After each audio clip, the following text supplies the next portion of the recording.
Hello guys, ako yung Tagalog na hinahanap nyo. Paano ba ito tanggalin? Itong oil change na yan. Ayan, nakikita nyo, oil change. Ganito lang gagawin natin. Pipindutin nyo yung set. Pagkapatay nito. Ayan. Nang 3 seconds, buksan nyo ulit. Mawawala yan. Sige, subukan natin. Ayan, sige. Patayin natin. Tapos pindot yung set. 1, 2, 3. Tapos buksan natin.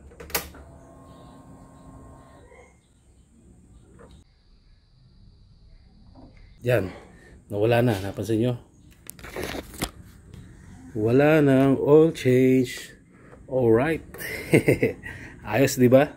Simple lang tanggalin yung oil change na yan sa ating Airblade 160 or Airblade 150. Ayan, ito yung Airblade natin.